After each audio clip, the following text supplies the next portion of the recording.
Assalamualaikum warahmatullahi wabarakatuh. Saya Febrian Sahputra, peneliti Rival Institute. Kembali lagi bersama kita pada program podcast. Pada kesempatan kali ini, kita kedatangan tamu dari Bengkulu yang bernama Dr. Eni Nugraheni, M.Biomed. Assalamualaikum Bu Eni. Waalaikumsalam warahmatullahi wabarakatuh. Terima kasih Mas sudah diundang. Iya. Sebelum kita mulai bincang-bincangnya, mohon Ibu terlebih dahulu menyampaikan perkenalan diri. Kalau saya yang menjelaskan nanti kurang rinci, ya, seperti itu, Bu. Oh, baik. Ya, silakan, Bu. Baik, terima kasih Mas Boy ya, manggilnya Ya. Mas Boy katanya. Dikenalkan teman-teman semua dan rekan-rekan semua, nama saya Eni Nugraheni. Saya sehari-hari adalah dosen di Fakultas Kedokteran Universitas Bengkulu. Kemudian saat ini saya juga dipercaya mengelola laboratorium PCR di RSUD M. Yunus, Rumah Sakit Danya Premprov, dan laboratorium pertama yang ada di Bengkulu sejak Mei 2020. Kemudian saat ini juga saya adalah mahasiswa S3 di S3 FKUI, jadi masih student ini, sedang tugas belajar. Mungkin itu aja ya Mas ya? Ya Bu, terkait informasi kita hari ini, bahwasanya perkembangan COVID di Indonesia itu kan semakin hari semakin meningkat. Di bulan Juli kemarin itu ada rekor tertinggi, itu hampir mencapai 55.000 kasus positif di Indonesia, Bu, yang kami baca sebelumnya.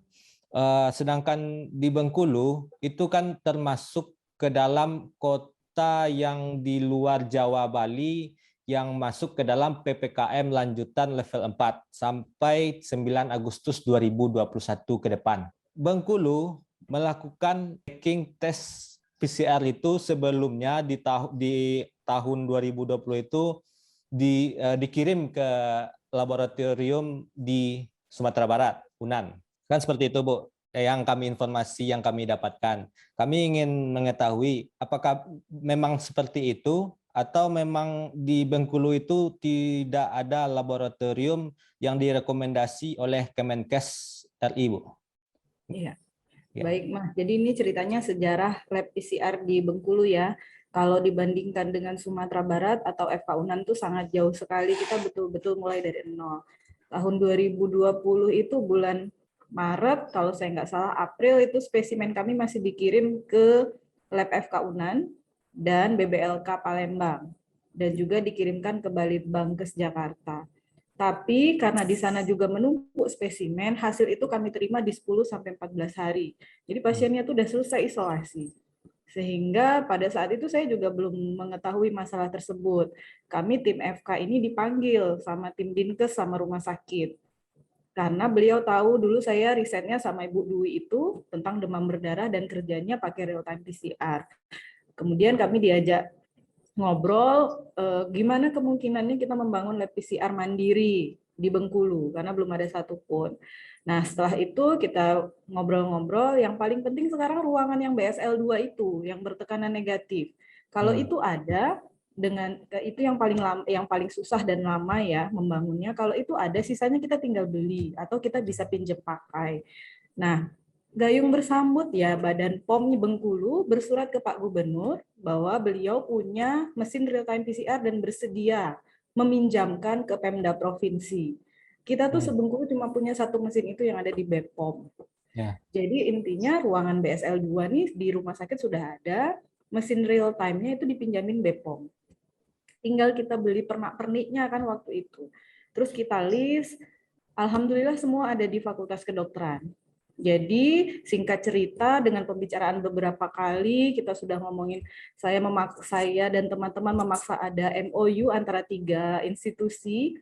Jadi Pak Rektor kami, Rektor Universitas Bengkulu, Bapak Gubernur dan Kepala BPOM membuat MOU dengan visi yang sama, melakukan pemeriksaan, membangun lab PCR. Sehingga kita pada tanggal 28 Mei 2021, jadi perjalanannya 1 bulan sampai 2 bulan, itu kita pemeriksaan perdana dengan SDM juga berkolaborasi.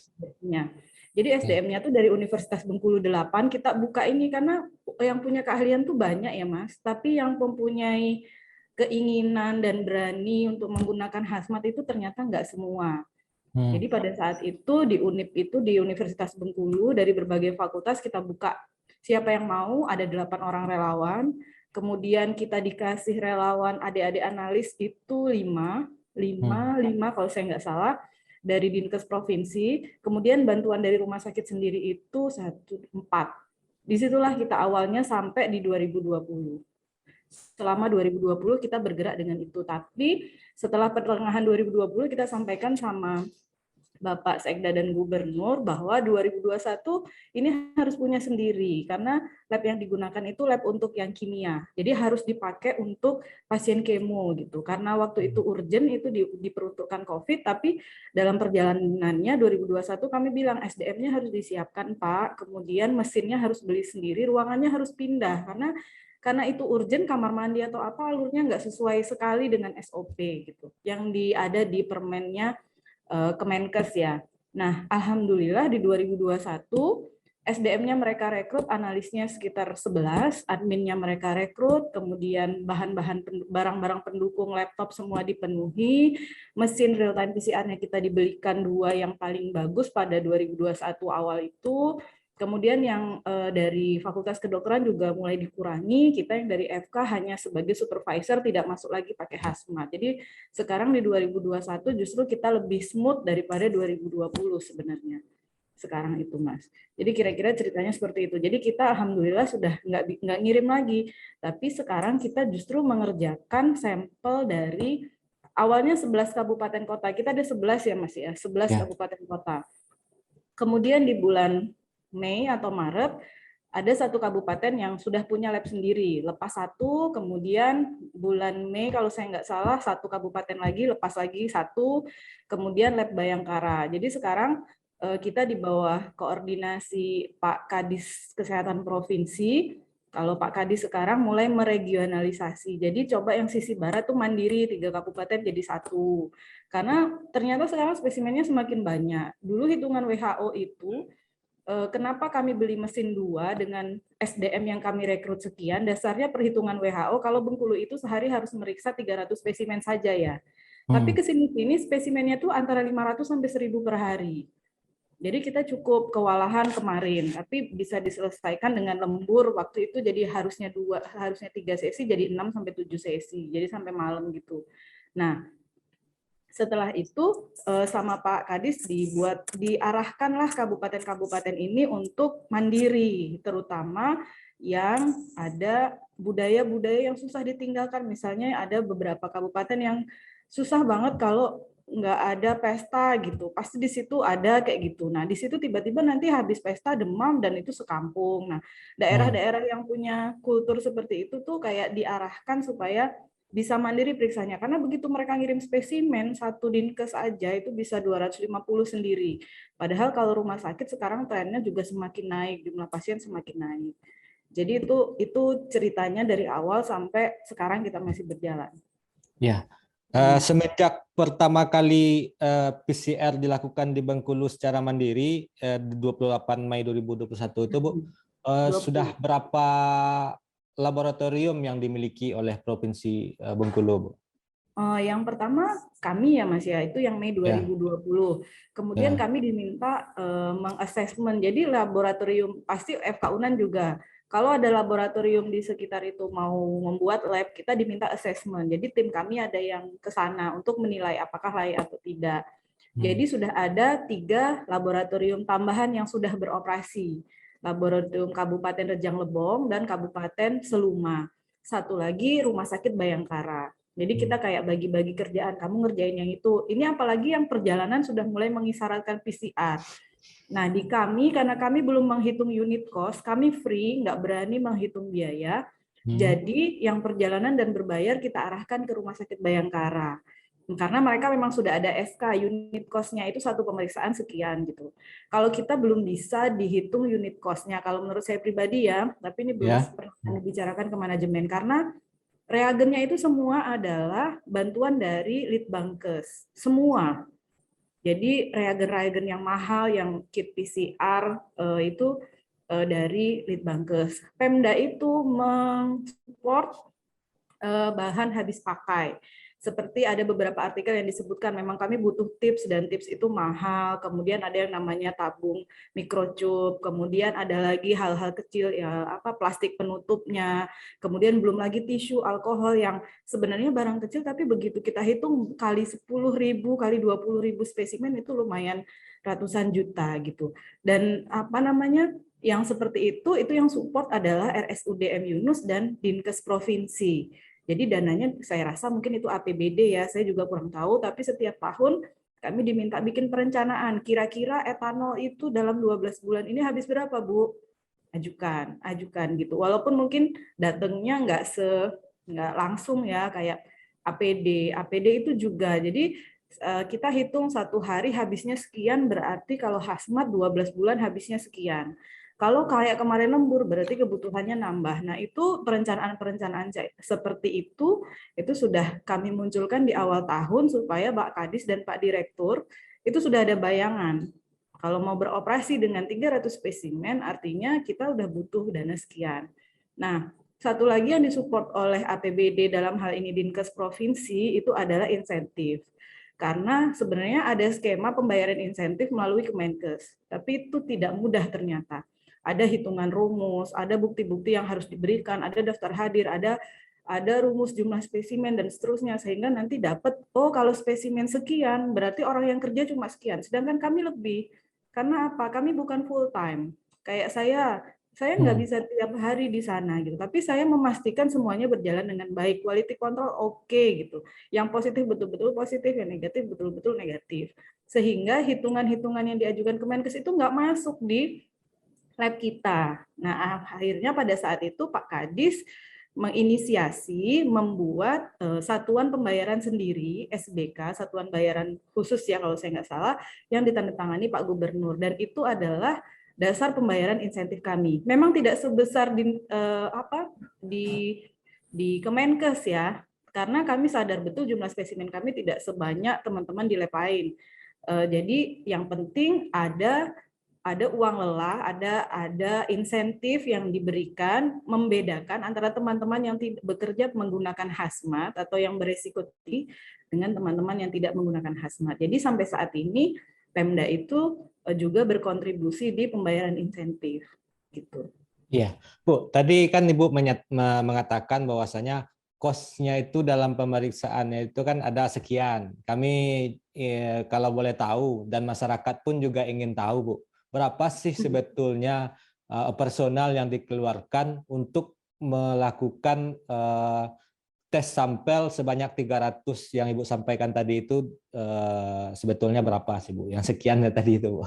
Iya, Kalau dihitung-hitung. sebenarnya bervariasi banget ya Mas, karena harga reagen itu beda-beda. Karena kami itu disupport full dengan BNPB dulu 2020 dan sekarang Litbangkes, yang terhitung di kami itu paling BHP, kemudian ya jasa, insentif. Kalau saya pikir itu kan sudah ada aturan Kemenkes yang minimal 900. Itu udah sangat kecil, gimana ya, kalau mau diturunkan memang lab itu harus disubsidi gitu, karena mulai dari APD-nya itu kan berlapis-lapis, kalau saya nggak salah hitungannya itu bisa di 200 sampai 250 satu orang APD yang full, mulai dari glove-nya kan itu 3 lapis ya Mas, sarung tangan itu 3 lapis, kemudian baju kerja dulu, baju terus hazmat, terus ada lagi sepatu boot yang bisa, kalau sepatu boot bisa dicuci, tapi ada beberapa yang sekali pakai kan nggak bisa. Waktu itu kita pernah hitung sekitar 200-an. Kemudian barang habis pakainya itu juga sekitar 300 sampai 500. Jadi kan bervariasi tergantung merek ya. Kemudian ditambah dengan jasa, administrasi, kemudian dan seterusnya itu mencapai 700 sampai 900 satu pemeriksaan. Waktu itu ya, kita bicara unit cost. Sempat dihitung sekitar segitu. Tapi kalau kami sendiri nggak bisa dihitung karena kita nggak tahu harga reagen yang di-drop oleh Litbangkes. Ya, kami kan sebetulnya menanyakan itu kan seperti ini, Bu. Laboratorium itu kan sebagai tumpuan untuk penanggulangan COVID-19, Bu. Ya. Jadi jika tidak kita support lab-lab yang ada sekarang ini, berarti itu kan proses penanggulangan COVID-19 ini kan nantinya juga terhambat, Bu. Nah, jadi kami ingin mengetahui seberapa sih sebetulnya cost atau operasional yang dibutuhkan. Dengan cost-nya tadi seperti itu kira-kira ya Mas ya? Iya, iya. Jadi dari 900 paling rendah itu sekitar 900.000 ya Bu apanya? Nah, betul. Untuk cost per hari itu ya Bu? Untuk satu orang, satu unit? Ya, satu orang pemeriksaan. Oh, satu orang pemeriksaan. Ya. Oh, Tapi dia kan sekali running nggak bisa satu ya, Mas ya. Jadi satu itu kita bagi aja kalau sehari kita ngerjain 100. Satu kali running itu 93 rata-rata. Sekali mesinnya itu bisa kerja di 93. Jadi semua 93 apa maksudnya nih, Bu? 93 spesimen, Oh, 93 93 orang. spesimen. Ya. Berarti kalau misalkan di lab yang ada di Bengkulu itu bisa dalam perharinya 300, berarti ada 3 kali tes. Ya, betul. 3 kali running, 3 sampai 4 kali kali. running maksudnya ya? Ya, 3. Sehari itu kita 300 sampai 400. 300 Jadi sampai berapa 400. coba kerjain. Lalu Bu, itu kan tadi terkait cost, itu ada Ibu menyampaikan sebetulnya pemerintah harus support ini sebagai langkah untuk penanggulangan COVID-19. Tidak hanya kebijakan saja yang mengharuskan seperti PPKM pada saat ini, laboratorium sebagai tumpuan atau garda terdepan dalam penanggulangan COVID-19 tentunya butuh perhatian khusus juga dari pemerintah. Terakhir, kami mencoba melihat ke isu kita pada hari ini di Sumatera Barat, Bu. Kami cuma ingin menyampaikan informasi saja bahwasanya di UNAN itu sedang rusak alatnya. Jadi biasanya bisa cepat melakukan tes PCR-nya itu, running-nya itu, sekarang kan terkendala alat. Nah, jadi tentunya support dari pemerintah harus harus full dalam kalau benar-benar ingin menanggulangi COVID-19 ini. Kita lanjut ke pertanyaan selanjutnya, Bu. Sebetulnya alat-alat yang dibutuhkan itu apa sih jenisnya, Bu? Seperti apakah bentuknya, Bu? Atau bagaimana fungsinya, Mas? Atau misalkan ada 3 macam alat, masing-masing alat itu fungsinya berbeda-beda, atau memang sekali running itu cuma membutuhkan 1 alat, atau seperti apa sih, Bu? Masyarakat tentunya kan ingin mengetahui bagaimana sih teknis testing atau running yang dilakukan oleh laboratorium itu untuk menentukan hasilnya nanti positif atau negatif keluarnya itu, Bu. Iya, baik. Jadi kalau kita bilang hardware ya, alat yang memang betul-betul digunakan dan penting itu semuanya sebenarnya ada di aturan Kementerian Kesehatan pada saat kita mau bangun lab. Itu semuanya jelas, sampai AC harus menghadap kemana, atau ada atau tidak tempat cuci tangan itu posisinya di mana, itu tuh sudah jelas betul di aturan pemerintah itu, aturan Kementerian Kesehatan. Jadi yang paling dibutuhkan tuh 2 ya, ruangan BSL tipe 2 dengan BSC yang tempat buka spesimen itu ya Mas, itu kan dia melindungi kita dan melindungi sampel tidak terkontaminasi, itu BSC level 2A dengan mesin PCR-nya. Itu yang paling penting banget. Tapi tanpa yang kecil-kecil juga dia nggak akan bisa kerja. Kita pernah juga rusak alatnya dan kita cuma punya 1 dipinjemin BPOM pula. Itu pada tahun 2020, saya lupa itu bulan Oktober. Jadi karena saking lelahnya mungkin alat itu, tutup sentrifuge-nya itu pecah. Nah, di situ memang peran Pemda, di mana Pemda itu membawa nama institusi dalam hal ini tentu saja akan berbeda kalau individu yang mengajukan alat dengan Pemda ya. Disitulah kita dibantu Pemda untuk mencari meminjam yang baru gitu. Sementara ini dicari nih, sampai sekarang tutupnya itu aja nggak bisa dapet gitu, karena itu udah keluaran tahun berapa, sekarang tahun berapa. Nah, alat-alat tambahan yang lain itu yang saya sebutkan tadi, centrifuge, kemudian ada yang namanya chamber PCR, itu ada 2 buah, kemudian yang kecil-kecil namanya pipet untuk narik spesimennya kayak gitu, kecil-kecil banget. Kemudian ada yang penunjang yang lain yang saya bilang mulai dari sendal, di kamar mandi harus lengkap, sabun, sampo untuk jadi kalau kita kerja kita wajib mandi sebelum pulang. Jadi yang paling boros tuh termasuk sabun. Nanti yang kerja dulu awal-awal dulu kita dikarantina. Jadi yang UNIP ini difasilitasi oleh Pak Rektor untuk dipinjami mes rektor, dan kemudian yang ASN atau yang relawan difasilitasi Dinkes di LPMPP gitu, asrama punyanya Pemprov gitu. Tapi kesini kan kita nggak mungkin pisah keluarga. Akhirnya pada pulang ke rumah tapi prokesnya ketat. Sebelum pulang mandi sampai di rumah mandi. Jadi fasilitas-fasilitas itu kalau saya dan tim secara pribadi punya prinsip kalau kita mau nolongin orang kita harus sehat dulu. Yeah. Jadi kitanya tuh harus dalam kondisi fit. Pada 2020 kami tuh support vitamin dan makan luar biasa. Nah di 2021 ini itu yang hilang. Makan siang tidak ada, dan vitamin juga sudah mulai berkurang.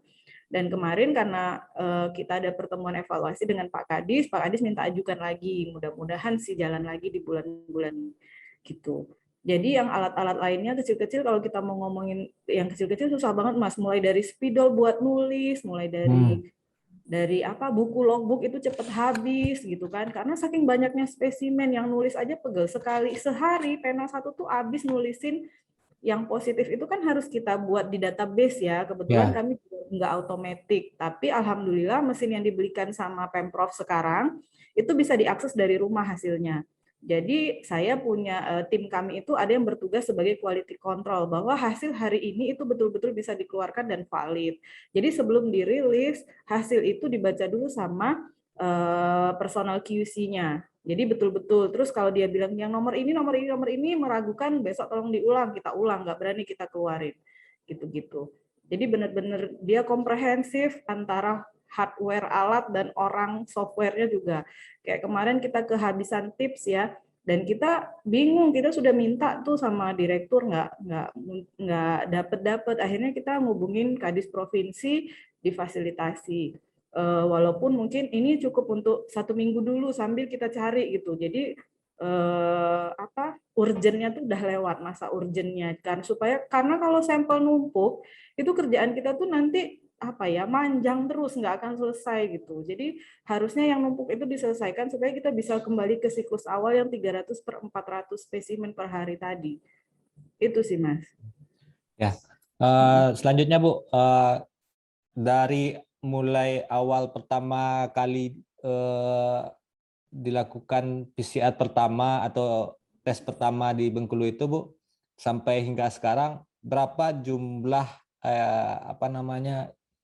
hingga berapa hari menumpuk sampel-sampel itu Bu? Kan Ibu kan tadi menyatakan bahwasanya sampel itu bisa di running sampai 300 sampai 400 sampel Bu.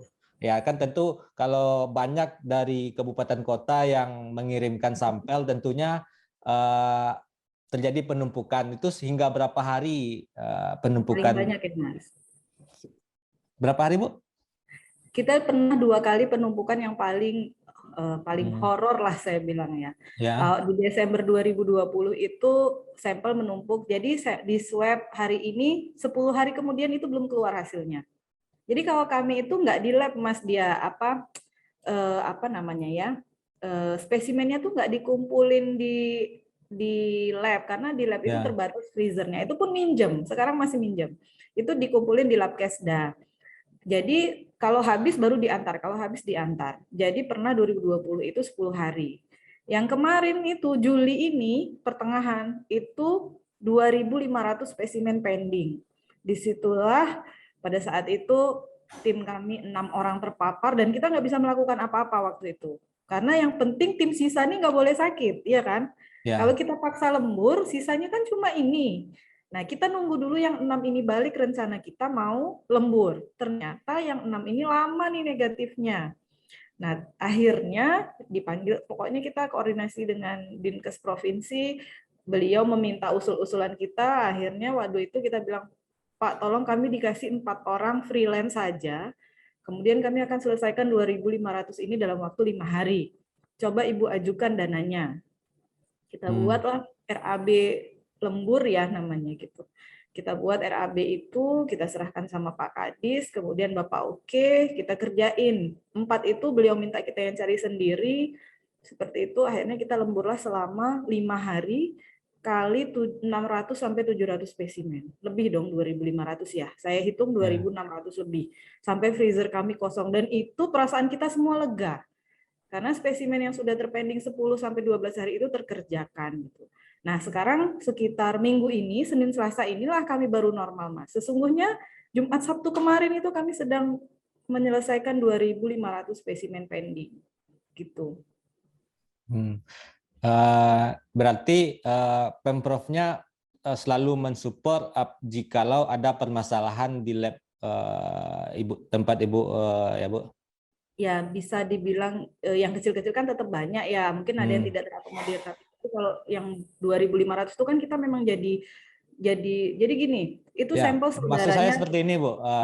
Jikalau kan tadi Ibu sampaikan bahwasanya SDM-nya ada yang terpapar, itu kan ada kekurangan kekuatan dalam melakukan itu. Ya, Nah, betul. tentunya ketika kita ajukan kepada Pemprov, Pemprov langsung memfasilitasinya. Berarti Ya.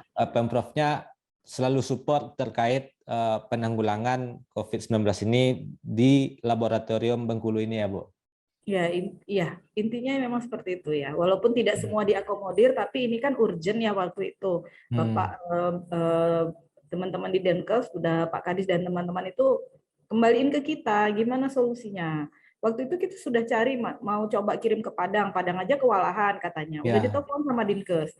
Kemudian kita telepon ke Palembang, minta tolong diperiksain 500 aja gitu. Terus minta kirim ke Litbangkes. Litbangkes cuma mau nerima 100 dari 2.500. Kan sangat tidak efektif dan efisien. Akhirnya dikembalikan ke kami. Akhirnya kita satu tim itu dulu rembukan, kemudian baru kita bawa ke Pak Kadis dan Pak Kadis ACC.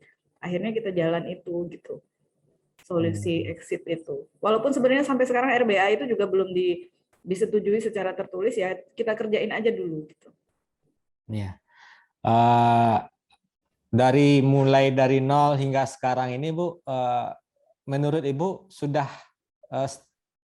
termasuk mencukupi atau standar nggak yang dimiliki oleh laboratorium di Bengkulu itu, Bu? Atau keinginannya jikalau SDM mencukupi, alatnya yang kurang, apakah keinginannya untuk menambah atau gimana itu, Bu? Ada nggak? Ya, kalau yang masih kurang masih banyak, Mas. Yang pertama itu ruang admin kami itu belum disediakan. Disediakan tapi terpisah. Jadi koordinasinya agak susah ya. Sementara orang itu kan walaupun kita mau berapa ribu kerja, kalau nggak ada bukti di atas kertas hasil per pasien atau per spesimen itu kan susah ya. Jadi saat ini kami mengembalikan hasil ke Pasienkes pengirim. Jadi itu yang pertama, ada beberapa fasilitas penunjang kayak ruang meeting, tempat kerja, kepala lab itu tanda tangan di kursi luar gitu, yang kayak gitu, nggak terlihat tapi sebenarnya penting. Jadi mungkin ini kami sudah sampaikan sih katanya di 2021 ini, tapi sampai sekarang bulan Juli belum terrealisasi. Jadi ada hal-hal penunjang yang kalau lab itu mau betul-betul bagus ya seperti itu. Nah yang kedua tentang SDM, SDM dari FK ini nggak mungkin di sana terus.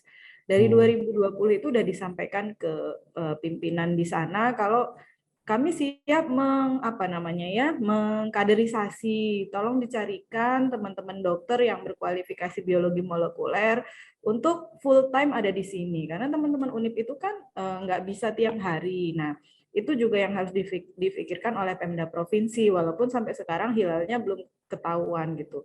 Jadi sepertinya kerjasama antara Pemda dan universitas tuh masih berlanjut. Jadi kalau kita ditanya sekarang sih sudah cukup untuk urgent position ya, untuk kondisi sulit. Tapi karena kita nggak tahu pandemi ini berakhir kapan, ya harusnya lab itu lebih dibuat tangguh lagi gitu. SDM-nya diperkuat, SDM yang betul-betul bisa full time. Kemudian ruangan-ruangan penunjang, ruang sholat, ruang makan. Kemudian kita kalau makan di luar di selasar dengan jarak 2 meter, nggak boleh gitu kita makan di dalam ruangan. Jadi sama tempat-tempat yang lain itu. Mungkin itu sih Mas yang masih perlu pembenahan. Ya, mungkin masih banyak yang perlu dibenahi dan itu membutuhkan support dan fasilitasi dari pemerintah provinsi ataupun pemerintah Betul. Republik Indonesia dalam penanggulangan COVID-19 ini. Ada isu atau berita yang mengatakan bahwasanya oksigen itu langka. Langka ini sepertinya apa ini, Bu? Habis oksigen kah atau bagaimana yang maksudnya oksigen habis ini, Bu? Atau Oh, mungkin Ibu kalau bisa menjelaskan iya. seperti apa itu? Soalnya kami kan bertanya-tanya juga apakah oksigen ini dibuat juga itu. Akan seperti itu, Bu. Waduh, ya. Kalau misalnya tentang komposisi kimianya saya juga kurang paham ya. Kayaknya dia Ya. oksigen murni. Kalau kita hirup sekarang itu kan udaranya campuran ya. Ah. Sedangkan pada pasien-pasien COVID itu butuh oksigen murni dengan tekanan tinggi, terutama yang Hmm. saturasi oksigen yang diukur di jari itu saturasi oksigennya rendah, dia butuh oksigen dengan tekanan tinggi. Setahu saya itu oksigen ada yang sentral kayak di rumah sakit dia tinggal dicolok di dinding. Ya. Ah. Jadi rumah sakit itu punya seperti kilang. Mungkin mohon maaf nanti kalau istilahnya tidak pas banget ya. Punya seperti kilang, dia tinggal dimasukin konsentrat, terus dia jadi pabrik oksigen. Kemudian dia menyebar ke semua ruangan di rumah sakit tersebut. Tapi ada juga rumah sakit yang oksigennya itu yang portable dibawa-bawa, didorong-dorong itu. Hmm. Nah, iya itu. Nah, untuk isi ulang tentu saja dia butuh kayak kita isi ulang gas gitu loh, Mas, sama. Oh. Nah, di situ dan beberapa perusahaan kan harus punya CV apa ya kalau mau ngisi oksigen itu. Jadi di beberapa provinsi pasti dia punya spot-spot tempat pengisian oksigen. Sementara kalau rumah sakit yang bagus harusnya dia punya kilang oksigen. Jadi dia cuma kayak tinggal masukin konsentrat gitu terus apa oksigennya udah jadi, udah bisa di itu. Nah, kelemahan yang lain karena pada pasien COVID itu butuh oksigen tekanan tinggi sekitar 60. Jadi kalau misalnya pasien itu cuma butuh 10 sampai 20 kan lama tuh habisnya ya Hmm. begitu dikasih nasal. Tapi karena pada pasien ini butuh oksigen tekanan tinggi yang harusnya habisnya misalnya 10 jam dia jadi berkurang sekitar 40%. Dia cuma butuh 4 sampai 6 jam dia udah habis gitu. Sehingga oksigennya tuh jadi boros ya hitungannya untuk pasien-pasien COVID gitu dan itu yang dibutuhkan pada masa-masa gawat pasien. Pada saat saturasi tinggi yang dibutuhkan Hmm. pertama itu tentu saja oksigen. Seperti itu ya, Bu, penjelasannya. Ya kira-kira gitu, Mas. Eh, Closing statement lah dari Ibu terkait Hmm. penanganan COVID-19 ini khususnya di Bengkulu, Bu, ataupun secara umum di Indonesia ini, Bu. Ya, kalau saya pribadi sih memperhatikan dan dia kan penelitiannya dinamis banget ya, jadi hoax tuh banyak sekali. Hmm. Penanganan COVID ini nggak bisa jalan sendiri-sendiri. Lab PCR itu memang dibutuhkan, tapi lab PCR juga nggak bisa berjalan sendiri kalau klinisinya juga tidak menterapi, mentreatment dengan baik. Jadi Hmm. semuanya mulai dari pengambil kebijakan, kemudian teman-teman klinisi, dokter-dokter spesialis, dokter-dokter UGD yang ada di rumah sakit, dan lab PCR itu harus betul-betul solid gitu. Jadi pimpinan itu harus mendengarkan gimana kondisi lab PCR, berapa pasien meninggal setiap hari, laporan dari teman-teman dokter spesialis klinisi. Sehingga kemudian para pengambil kebijakan menerima masukan itu dari teman-teman yang ada di level bawah, di level teknis. Nah, PPKM-nya mau sepanjang apa? Kalau sarana prasarana dan SDM-nya tidak diterima masukan-masukannya atau gimana, ya itu menurut saya jadi kayak diselesaikan di hulu, di hilir jebol, diselesaikan di hilir, di hulunya jebol gitu. Yang kayak PPKM ini kan mengerem di hulu ya, mengerem. Ya. Nah, tapi di hilirnya juga harus diperbaiki, oksigennya diperbaiki, teman-teman spesialis itu APD-nya harus diperbaiki, obat-obatan harus disiapkan, antiviral jangan sampai mahal, jangan sampai susah. Teman-teman nakes yang positif harus disiapkan tempat isolasi sehingga mereka betul-betul berteman dengan baik. Laboratorium juga seperti itu. Terlepas dari sekarang itu yang saya lihat lab PCR itu hanya untuk ngeklaim gitu. Harusnya kan tidak seperti itu. Jadi betul-betul untuk terapi.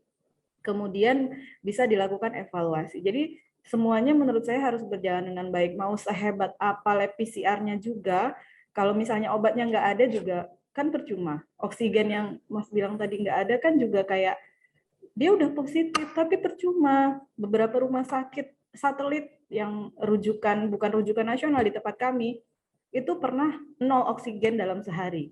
Jadi bahasa kasarnya, ya pasiennya sudah nggak tahu lagi mau diapain, karena oksigennya betul-betul nol, betul-betul nggak ada. Mau lab PCR-nya sebagus apa, pasiennya juga nggak bisa apa-apa gitu.